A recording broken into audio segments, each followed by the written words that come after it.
하나님 말씀 신약성경 사도행전 11장 25절, 26절 두 절 말씀을 함께 읽겠습니다. 바나바가 사울을 찾으러 다소에 가서 만남에 안디옥에 데리고 와서 둘이 교회에 1년간 모여 있어 큰 무리를 가르쳤고 제자들이 안디옥에서 비로소 그리스도인이라 일컬음을 받게 되었더라. 아멘.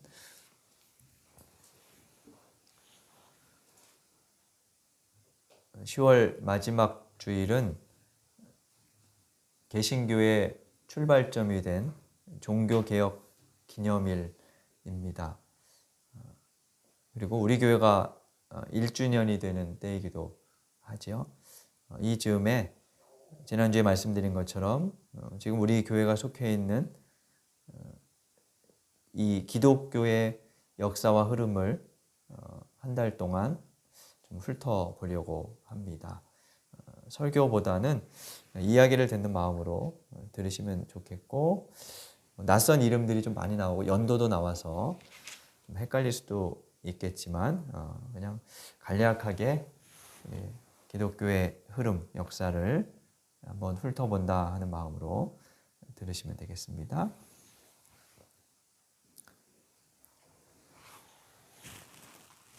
PPT 화면을 보면서 이야기를 해보도록 하겠습니다.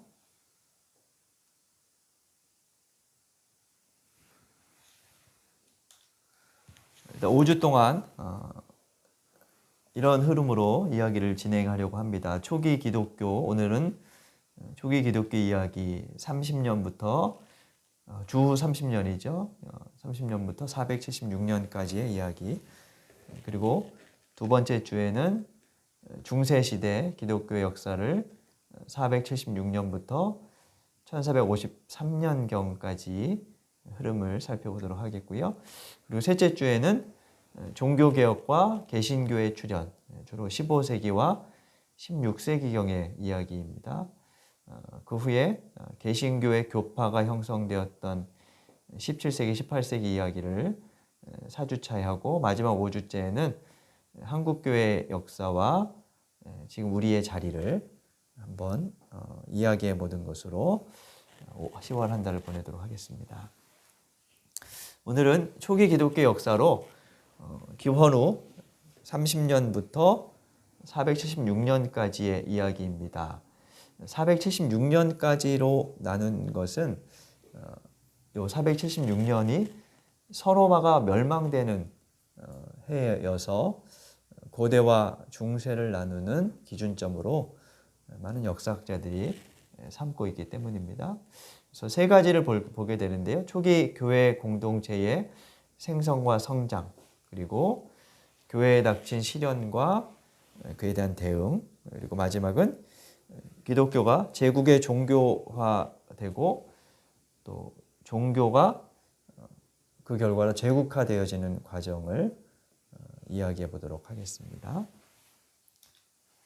교회의 생성과 성장 30년부터 90년경까지 있었던 일인데요. 이때는 예루살렘과 유대인 중심의 초기 교회가 형성되고 그리고 성장해가는 그런 과정의 이야기입니다. 누가복음 3장 1절에 보면 예수님의 공생의 시작 시기가 언급되어 있어요. 누가복음 3장 1절을 시작하면서 디베료 황제가 통치한 지 15해 되는 때라고 기록이 되어 있어요. 이 디베료는 티베리우스라는 로마의 두 번째 황제였는데 기원 후 14년부터 37년까지 다스렸습니다. 근데 이 사람이 다스린 지 15년째 되던 해에 세례 요한과 예수님이 활동을 시작하셨으니까 대략 연도로 추정하면 14년부터 디베료가 다스려서 15년째 되는 해면 29년에서 30년경이 되겠죠.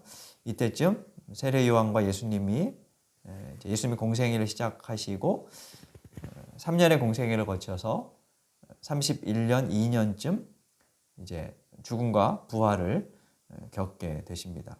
그리고 예수님이 승천하신 후에 예수님의 제자들이 주축이 된 초기 교회 공동체가 시작되는데 이 교회는 지역적으로는 예루살렘, 그리고 인종적으로는 아람어를 사용하는 유대인들이 중심이 되어서 만들어졌어요.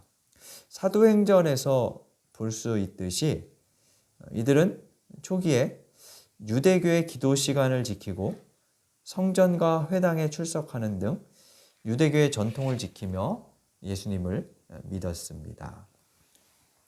지도를 보면 예루살렘은 로마 전체 제국에서 동쪽 끝에 변방에 위치한 작은 도시였습니다. 여기에서 시작된 기독교가 처음에는 기독교라는 별도의 종교를 만들려는 생각은 없었던 것 같아요. 제자들은 예수께서 유대교가 기다리던 메시아임을, 그리스도임을 증언하면서 자신들이 속해 있는 유대교를 새롭게 하려는 생각을 가졌던 것 같습니다. 그래서 회당에서 예수가 여러분이 기다리던 메시아입니다 라는 이야기를 하면서 복음을 전했죠. 근데 그 와중에 유대 종교 지도자들인 사두개파, 바리새파와 갈등을 빚게 되었고 그들로부터 박해를 받으며 차츰 예루살렘과 유대인들의 울타리를 벗어나서 이방 지역으로 확장되어 가게 되죠. 우리가 사도행전을 통해서 이 이야기들을 본 바 있는데요. 그래서 두 번째 이야기가 이방 지역으로 이제 교회가 확장되어져 가는 이야기입니다. 오늘 본문으로 읽은 사도행전 11장 25절 26절에 보면 하나님 나라 복음이 이방 지역이었던 안디오게까지 전해진 모습을 우리가 볼 수 있어요. 바나바가 바울, 아직 이름을 고치기 전 사울을 불러와서 그 안디옥에서 함께 사람들을 가르쳤다고 하는 이야기이죠. 말씀을 아까 읽었고요. 안디옥은 그 당시에 로마, 그러니까 여기서 로마는 도시 로마입니다. 이 도시 로마의 이름이 제국 로마의 이름이 됐죠. 로마, 알렉산드리아 그 도시에 이어서 제국의 세 번째 도시였어요. 지금은 터키의 끝자락에 위치한 작은 도시라고 하는데 이 당시에는 인구 20만 명 이상의 큰 도시였다고 합니다. 이 안디옥을 전초기지로 삼아서 사도 바울이 세 차례 전도 여행을 하고 제국 전역으로 복음이 전파되어져 갔죠. 안디옥은 예루살렘이 이 아래에 있고요. 북쪽으로 한 4,500km 정도 떨어진 그런 도시였습니다. 이곳에서 이제 로마 제국 전체로 복음이 확장되면서 교회가 많은 곳에 세워지게 되었습니다. 그리고 교회가 생성되고 성장하는 30년부터 90년까지의 과정에서 중요한 역사적인 사건이 하나 일어나는데 예루살렘 성전이 파괴된 일이었어요. 주후 70년에 예루살렘 성전이 로마 장군 티투스에 의해서 파괴되고 폐허가 됩니다. 그동안은 유대교의 한 분파로 유대교와 갈등을 겪으면서 존속하던 교회, 기독교가 큰 변화를 이때부터 겪게 되는데요. 우선 유대교 자체의 변화들이 일어나요. 유대교가 예루살렘 성전이 무너지면서 큰 변화를 겪습니다. 유대교는 회당에서 경전도 읽었지만 성전이 있을 때까지만 해도 성전 제사 중심의 종교였어요. 그러다 포로기 때 회당이 생기면서 경전의 중요성이 커지기는 했는데요. 그래도 아직까지는 성전 제사가 매우 강조되고 있었고요. 그 성전 제사의 지도자들이 제사장 무리인 사두개파였죠. 근데 제사 드리던 공간, 성전이 무너졌어요. 다른 데 지으면 되지, 뭐 이럴 수도 있지만 유대인들에게는 예루살렘 성전은 유일무이한 하나님이 계신 유일한 공간이었어요. 근데 그게 무너졌으니까 유대교는 정체성의 혼란을 겪게 되겠죠. 그러면서 차츰 성전 중심의 종교에서 경전 중심의 종교로 이제 전환을 겪게 돼요. 그 과정 그러면서 이제 한 20년 정도를 보내다가 점점 예수님을 메시아로 믿는 사람들이 늘어나면서 유대교를 위협하자 유대교를 되살리려는 랍비들의 운동이 벌어져요. 그 운동의 일환으로 유대교 랍비들이 얌니아라는 지역에 모여서 회의를 합니다. 그것을 얌니아 회의라고 하는데 여기서 두 가지를 결정합니다. 하나는 구약 39권을 확정합니다. 유대 경전인 구약은 기원전 2세기경에 어느 정도 좀 추스려져 있었어요. 그때 그래서 구약성을 읽고 있었는데 현재 39권으로 확정된 때가 기원후 90년에 있었던 얌니아 회의였습니다. 얌니아 회의가 기원후 90년에 있게 되는데 그때 구약 39권을 유대교 경전으로 확정을 하고 그 경전을 근간으로 유대교를 다시 세우려고 부흥시키려고 했던 그런 흐름들이 있었던 거죠. 그리고 두 번째 이 얌니아 회의에서 결의된 것이 무엇이냐면 기독교인에 대한 그러니까 예수를 메시아로 인정하고 믿는 사람들에 대한 출교를 공식화해요. 그래서 유대교 기도문에 기독교인들을 저주하는 그런 기도 문구가 쓰여지고 이들에 대한 회당 출입이 금지되고 유대 사회에서의 활동을 제한하게 됩니다. 이 결정은 예수님을 믿는 사람들에게도 고민을 안겨주었어요. 그동안 스스로는 유대교의 뿌리를 두고 있다고 생각을 했는데 그 뿌리가 잘려나간 거죠. 뿌리가 잘려서 이제 더 이상 유대교에 속할 수가 없게 되니까 자기 정체성에 대한 고민을 할 수밖에 없었습니다. 그래서 새로운 종교로서의 정체를 이제 확립해 나가게 됩니다. 물론 이것은 딱 90년에 벌어진 일은 아닐 것이고 예수께서 부활하시고 승천하신 이후 공동체가 형성되면서 누적되는 역사 과정 속에서 있었던 일로 그렇게 볼 수 있겠죠.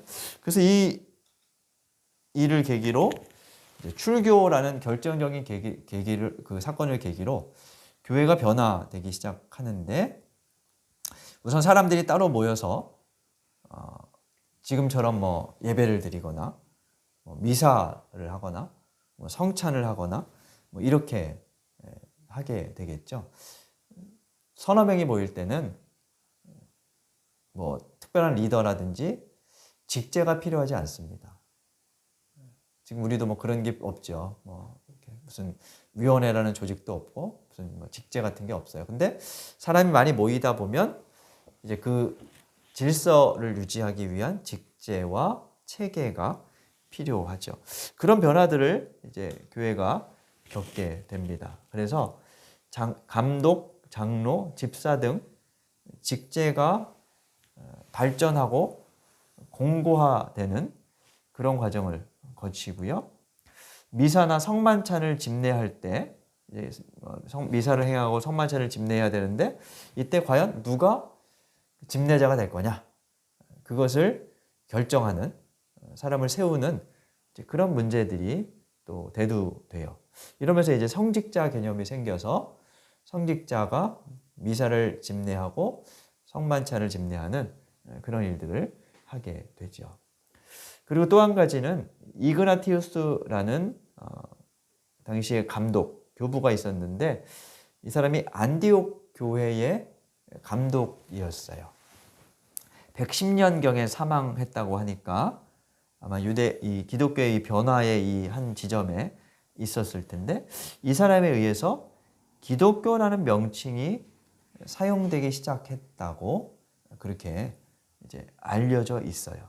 그리고 이 사람이 또 하나 강조한 게 있는데 지역별로 그러니까 로마 제국 전체 여기저기 각 지역에 흩어져 있던 교회들이 지역마다 다른 전통에 따라서 그러니까 지역마다 뭐 분위기들이 다르겠죠. 한국 교회도 각 지역마다 지역의 문화에 따라서 각 교회의 분위기들이 조금씩 다를 수 있는데 그처럼 로마 제국 전체에 흩어진 교회들이 지역에 따라서 특별히 더 강조하거나 덜 강조하는 그런 부분들이 있었어요.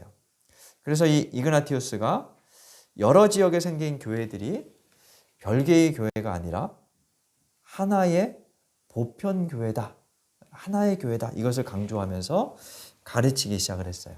보편 교회라는 말을 썼는데 이 보편 교회라는 말이 카톨릭이라는 영어 표기입니다. 그래서 사도신경에 보면 거룩한 공교회를 믿습니다 할 때 그 거룩한 공교회가 홀리 카톨릭 처치 이렇게 영어로 되어 있죠. 그 용어를 이제 사용을 했고요.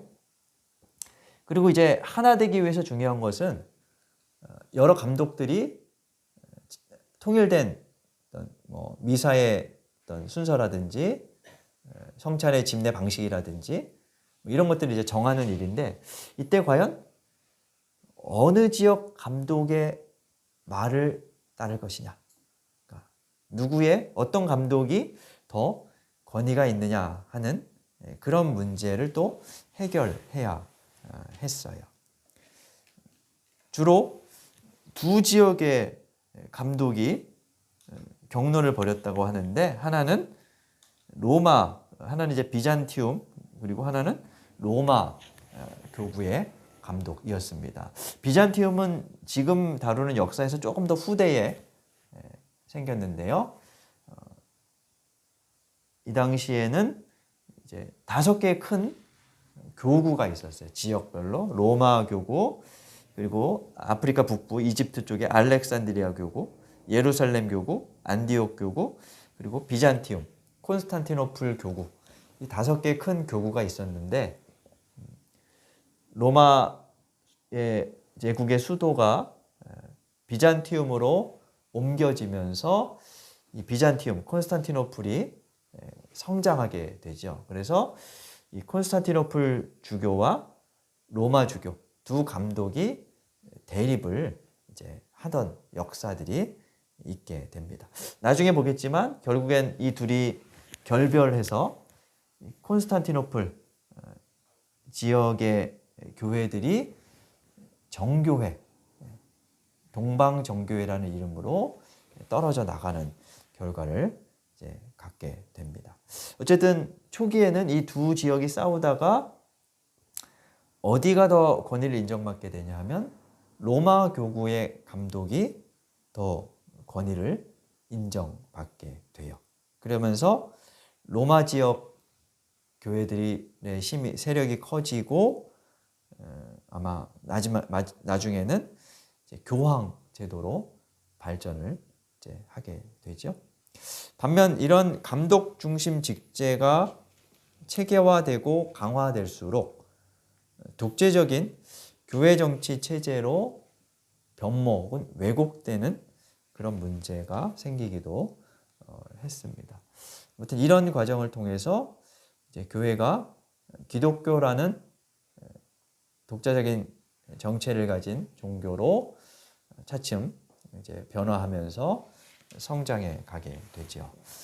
근데 사람에게도 그렇고 교회 공동체에도 그렇고 좋은 일만 있지 않고 시련과 어려움들을 만나게 되는데 교회도 여러 가지 시련을 겪게 되고 그에 대응하는 과정에서 발전을 또 이루게 되는데요. 90년부터 313년까지 제국에 의한 박해가 이루어집니다. 313년까지로 구분한 것은 313년에 로마 황제 중에 하나였던 콘스탄틴 황제가 기독교를 공인하는 일이 있었습니다. 그러니까 그동안은 로마 제국에서 기독교가 인정받지 못하다가 이 콘스탄틴 황제에 의해서 기독교도 다른 종교와 같은 하나의 종교로 공식적으로 인정받게 되면서 박해가 거의 끝나게 되었기 때문에 313년으로 이제 나누었고요. 제국의 박해는 네로 황제 이후로 약 300년대 초까지 10번의 크고 작은 박해가 있었다 그럽니다. 한 250년 동안 이루어졌는데 250년 내내 박해가 있었던 건 아니고 황제들이 누구냐에 따라서 산발적으로 그리고 어떤 지역을 중심으로 혹은 제국 전체로 이렇게 박해가 이루어졌습니다. 대표적으로 세 명의 이름을 여기 써놨습니다. 로마 네로 황제가 64년경에 로마 도시가 불타면서 네로 황제가 실추될 위기에 빠졌을 때 네로가 그 불의 원인을 기독교인에게 돌리면서 기독교에 대한 박해가 64년경에 이루어지고요. 그리고 두 번째로 큰 박해 중에 하나는 도미티아누스 황제 90년에서 100년 사이에 도미티아누스 황제에 의한 박해였습니다. 요때쯤 이제 사도 요한이 반모섬에 유배되었던 것으로 그렇게 추정을 하고요. 그리고 마지막으로 가장 큰 박해가 디오클레티아누스라는 황제에 의한 박해였습니다. 300년 초반에 약 5년 동안 3천여 명이 순교되는 가장 큰 박해 중에 하나였다고 합니다. 성도들은 이 박해에 세 가지 반응을 보입니다. 그리고 교회가 대처를 하게 되는데요. 첫째는 고백자들이라고 부르는 사람들이 생겨요. 이 사람들은 끝까지 저항하거나 순교하는 사람들이었어요. 혹은 투옥되어서 끝까지 견뎌낸 그런 사람들을 고백자라고 부르고요. 그리고 두 번째는 이제 광야로 도피하는 그런 사람들이 생겼고요. 그리고 세 번째, 변절하는 변절자들이 생기게 됩니다. 로마 정부는 배교자들에 대해서, 변절한 사람들에 대해서 배교 증명서를 만들어서 교부해 주었다 그래요. 그 당시에 뭐 사진이 없으니까 이 사람의 생김새를 이제 글로 적고 그 다음에 그 사람의 배교를 증명해주는 증인을 세워가지고 서명을 받고 그래서 그 이제 배교 증명서를 교부해주면 이제 어디를 다른 지역을 다닐 때 로마 정부에 그걸 보여주면 이제 박해를 면할 수 있도록 뭐 그렇게 이제 했다는 거죠. 근데 문제는 박해가 끝나고 이제 일어나요. 산발적으로 박해가 중간중간에 끝나거나 혹은 기독교에 대한 박해가 최종적으로 끝난 후에 교회는 이들을 어떻게 처리할 것이냐의 문제에 이제 봉착을 하게 됩니다. 두 가지 문제가 생기는데 첫째는 고백자들에 대한 존경심이 생기겠죠. 끝까지 박해를 견뎌내고 순교하거나 투옥을 견딘 사람들 그런 사람들을 이제 고백자로 존경하게 되는데 이게 숭배하는 현상으로까지 성인 숭배 이런 현상으로까지 그렇게 나아가게 되고요. 그리고 두 번째는 변절자들에 대한 이제 포용 문제가 대두가 됩니다. 박해가 끝나고 변절한 사람들이 교회로 다시 돌아올 때 그들을 받아들일 것인지 말 것인지를 놓고 내분이 일어나요. 특히 북아프리카 지역에서 변절자에게 안수를 받은 감독이 주교가 돼가지고 성찬을 집례하게 됐는데 그의 성찬을 받을 수 없다며 반대하는 그런 무리들이 이제 생겨납니다. 그들이 도나투스라는 사람과 그를 따르던 무리들이었는데요. 이들은 변절자를 받을 수 없다라고 격렬하게 저항을 하다가 결국 이단으로 정죄되고 파문당하게 됩니다. 기록에 따르면 이 도나투스의 후예들이 한 7세기경까지 아프리카 지역에서 교세를 형성하다 차츰 사라졌다고 하는데 그런 일들을 이제 겪게 되고요. 변절자를 포용해야 한다고 이제 주장한 사람들은 이런 근거를 내세웠어요. 그 사람이 행하는 성례전의 가치는 그 집례자가 얼마나 순결한지, 순수한지, 거룩한지에 달려있지 않고 예수님께서 제정하신 성례전 자체의 거룩성에 있다. 이렇게 이야기를 한 거예요. 그러니까 여기 앞에 서 있는 이 사람이 얼마나 순결하냐가 이 성례의 의미와 어떤 의미를 이렇게 전해주는 것이 아니고 그 성례전 자체가 의미가 있고 또 은혜가 있다. 이렇게 이제 이야기를 하는 거죠. 맞는 말인데 배교자에게 면죄부를 좀 쉽게 주었다는 그런 이제 비판을 받고요.